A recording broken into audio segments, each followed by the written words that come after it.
do you like have any recommendation or any like advice that you want to give to them? What kind of challenges like did you face and Mm-hmm. how did you overcome that? Like what kind of methods like you use Mm-hmm. to enhance your English ability back then, and which Mm-hmm. method you found the most effective?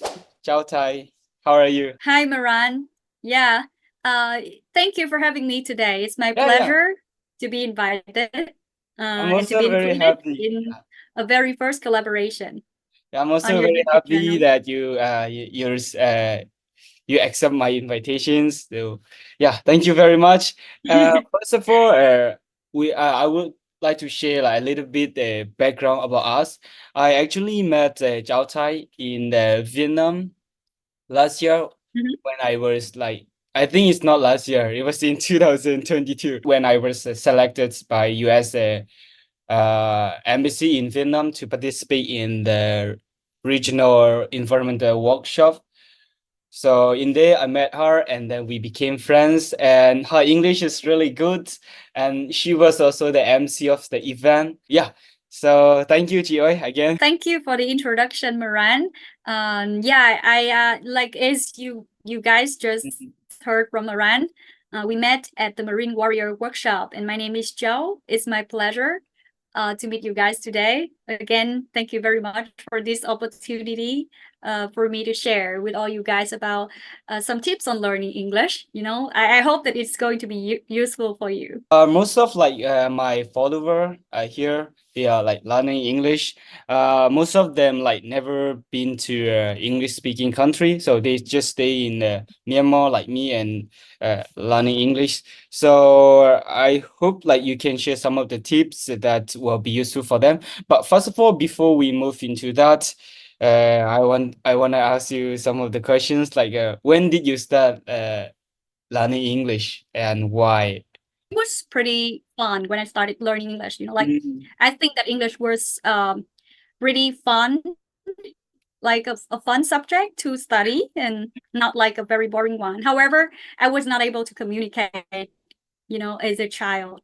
Just learned a Ah, couple of words that were very familiar to us. I Yeah. see. Okay. Well, that's really interesting. Uh, in Myanmar, we also like learn English uh from the grade one, but I don't know, like somehow we are not able to speak English even after we finish high school. So that's really I don't know what to say, but it's like the reality of the education system in my country. So I also like start learning. I think I should say I start learning English after the high school. So Mm. what method I use was like mostly I usually watch English movie and then also sing the English songs, I guess, just to Hmm. improve my speaking. But what about you? Like, Okay, so I was just like singing along with the songs to have a security, like to have a secure feeling, like okay, I'm learning a language, I'm feeling the language. Hmm.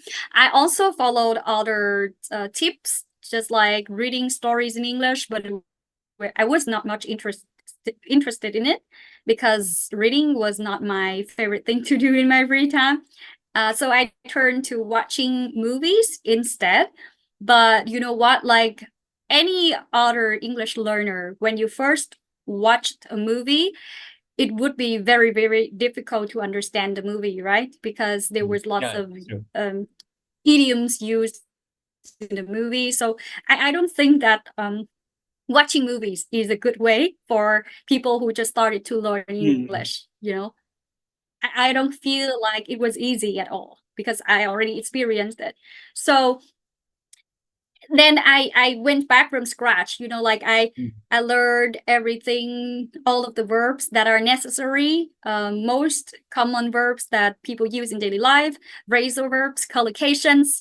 So all of the basic things. So I started to learn them again because Mm. in high school I learned them.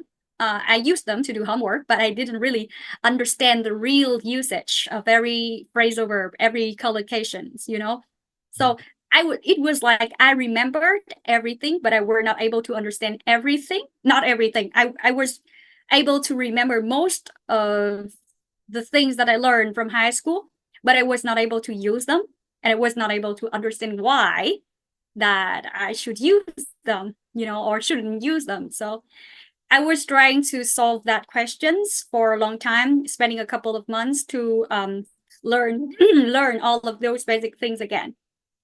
And Mm, then after that, I cannot remember what I did, but it feels like I tried different methods, from watching movies mm, to, meeting foreign friends and hanging out with them very often, because there were some international friends going to my university to study. So they were from the Netherlands, from some mm. countries like America, like Germany. Yeah, I had a lot of opportunities to hang out with them back then. Hmm. Okay. So I just, didn't feel embarrassed on Mm, communicating to them, because yeah. I was aware that improving my English was more important than feeling bad about yourself not being able to communicate. Yeah. So that's how I learned texting and talking with them Mm. every week. Yeah. Oh yeah, that's really wonderful and very inclusive. So like about watching movies, so like Mm-hmm. the suggestion is that we should watch a movie a lot when our English level get into certain like level, like intermediate or something like that. Well, when we are in Mm-hmm. the like beginner like situation, beginner level, so it's really Yeah. how do I say difficult to comprehend the movie. So it's better to learn basic thing first and then watch movie. And also second thing is like hang out with the uh let's just say international friends or English English friends. Mm-hmm. Yeah. Okay. It's really interesting because when I was start learning English, like I am actually from really like how do I say it? Rural area, so there were Mm-hmm. no English people or like international students. Mm-hmm. So what I did Mm-hmm. was like I usually use like Omega and also some website and also application on which I can Mm-hmm. how do I say communicate like talk English like this. So yeah, it was Uh-huh. really fun, I would say. Mm-hmm. And one of the problem that I face when I start learning English was that maybe because of I start learning English seriously when I get older. I was about 15 years old that time. So Yeah. my voice like it was really difficult for me to have like accents and also to change my intonation. That was like I was at the biggest difficulty I faced when I start learning English, like intonation and then the accent, the pronunciation. So that was like how do I say really difficult thing I faced. So what about Yeah. you? What kind of challenges like did you face and Mm-hmm. how did you overcome that? Well, I think that I shared the same difficulty as you, Uh-huh. the same problem as you, because we all have an accent, because we're not natives to English. So, but at first I thought that accents was the reason why they didn't understand us. But I don't think so now, you know? Like it turned out that our pronunciation matters, our tone of voice matters. You have to really understand in which way you want to communicate with them. Like if you want to pose a questions, you have to raise your voice like a yes no question, for example, Yeah. just not like a monotone. They would not able to understand what you mean. And pronunciation, I thought that in the past I had pretty good pronunciation, but You do. once I started to speak, no, I didn't. Actually, I didn't. I think so before the university. Yeah, because I could tell you so, because when I was communicating with my foreign teacher, Mm, he could not understand me, mm, I was trying hard to put every single words together. That mm. is how we do in Vietnamese, you just combine words together. You don't have anything like, oh yeah, you have to change the positions in a now phrase, for example. So the way that I formed sentences were very weird, because I got used to speaking in my language, and I did the same thing with English, but it was not like that. You have to understand the grammar thing. So I think that grammar, speaking in incorrect grammar, um, made myself misunderstood so many times.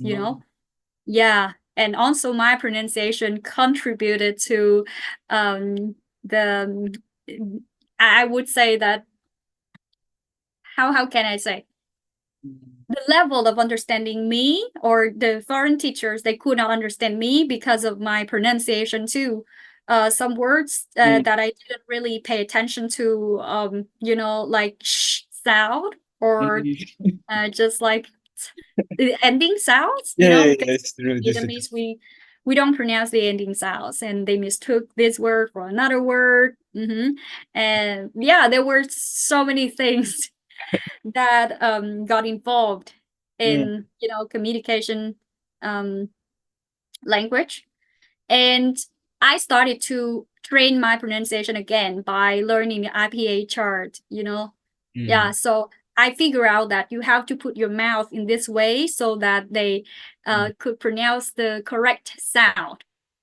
If it's not, in the correct positions, like your tongue or your mouth, it doesn't make sense to a yeah, foreigner. Yeah, sure. so I would highly recommend you, as a beginner, you should start to learn the IPA chart before you learn any languages. True.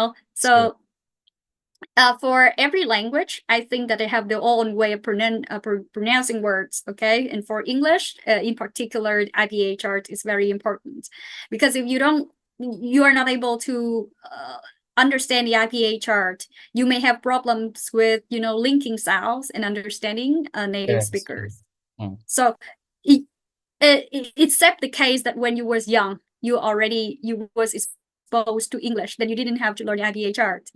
But if mm, you started it at the later stage in your life, then you have to start it over again with learning pronunciation before you practice listening, before you practice speaking. Mm-hmm. mm, And vocabulary, you should pay attention to some very common verbs that people use. I think that they're not pretty much the common verbs that mm, we use in our daily communication, at basic communicative level. Yeah, mm, so you can search for it on YouTube. And I learned from, YouTube a lot. Yeah, so, and for accent, I was trying to use shadowing technique, which I mm, just knew like it was called shadowing technique recently. But before, I didn't know that it was shadowing technique, because I was trying to repeat what the speaker says for every single sentences. I couldn't really figure out there's another way that I could get like the voice like a native speaker if I don't repeat what they say. mm, So that's why I came up with the idea of repeating everything the native speakers say when I listen to an audio, or when I watch a video. I record it myself, to compare if my voice sounds like the speaker's voice, so that I can correct my pronunciation later. I can correct my intonations, later. It mm, was pretty hard. Like, we all know that we should practice intonation, we should practice speaking in the correct intonation. But how can you know in which intonation that you should use yeah, that's for really.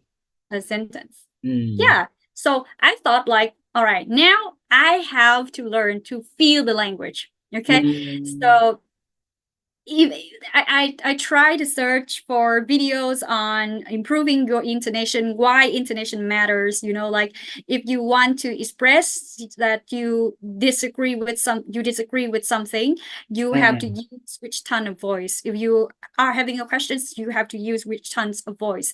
And by repeating those kind of emotional, mm. you know, sentences, you can really improve your intonation. So yeah, just repeating what the speaker says. That's what I did.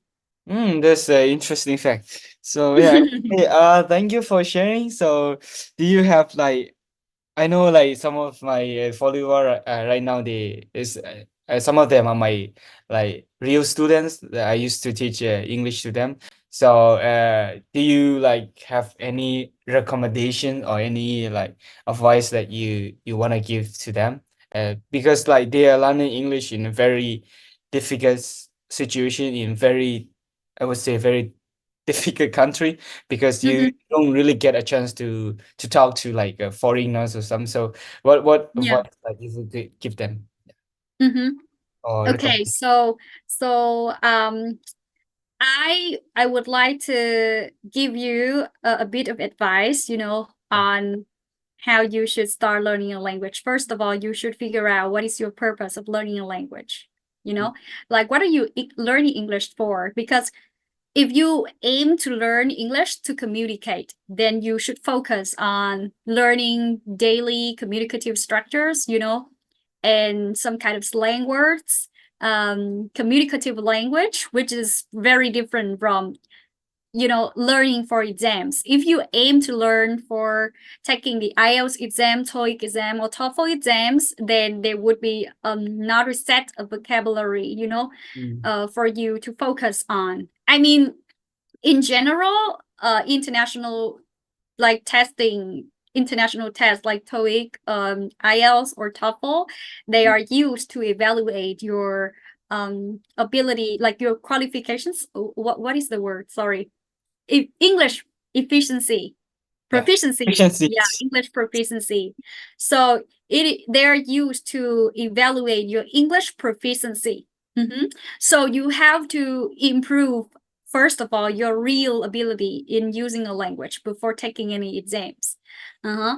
And I'm not sure about TOEIC or TOEFL, but for IELTS exam, they are going to test you in 4 skills, including speaking, listening, reading, and writing. You already took the IELTS exam, Maran, so you understand it, right? Yeah. Yeah. Mm. So, if you just want to communicate, it won't take you, a very long time Mm. to study, everything, because you just want to communicate, focusing on communicative structures and practicing, say speaking to yourself every day, finding a foreign friends, finding an environment to practice with. I think that they are all of the things that you should do if you want to study communicative English. But if you want to study for exam, it's better for you to have somebody to let's say instruct you on what you should learn, or you can also do it yourself by Googling it. So what you should learn, which materials you should use, and how long it may take you to, Yeah. yeah, achieve the band score or achieve the level that you wish. Because sometimes you just try for a couple of days or a couple of weeks and then you give up because you don't see the improvements in yourself, Yeah, that's but true. you must understand like the principles of learning a language. Mm. Yeah, it takes you maybe 200 hours to 300 hours to step up to the next level. So Mm. you have to make sure that you already try hard enough. You collect enough hours of studying. Yeah. If it doesn't work, you may ask somebody else for help because you may have problems with learning a language. But most of the case, it works pretty well if you study hard enough, Mm. like everybody could speak English or could speak any language, any languages if they have an environment. They have, let's say a person who assists them in the Mm. language learning journey. So yeah, finding a friend is very important if you are learning a language, and that friend should share the same passion as you. Yes. Mm-hmm. All right. Yeah. Thank you. And I hope like this episode is useful for you if you are learning English right now. And just so you know that we are, by looking at our face, we are not like white people. We're not like Mm-hmm. American or from like Britain or something, or like Australian. So we don't really speak this language in our home country. So Yeah. there are like some room for us for improvement. Mm-hmm. So, Mm-hmm. but we keep studying, I guess, to Mm-hmm. improve our English more, and then use it for to improve our life, I guess. So yeah. So yeah, thank you for watching, and thank you, Chao Tai, for coming today. And then please also don't forget to follow her on Facebook. And she really shares some tips on English, and also she's doing I guess it's about voice over job, right? Like voice over. Yeah. I don't know. I don't know nothing. So yeah, it's really interesting in that. So please, yeah, don't forget. So thank you, Chao Tai. Thank you very much, Maran. Yeah, for inviting me to join your first collaboration video. And yeah, I also have a YouTube channel which I just started recently, English with Emily. So if you want to get some tips from me, or just to have some kind of relaxing moments understanding Vietnamese culture, yeah, then let's follow me and subscribe to my YouTube channel.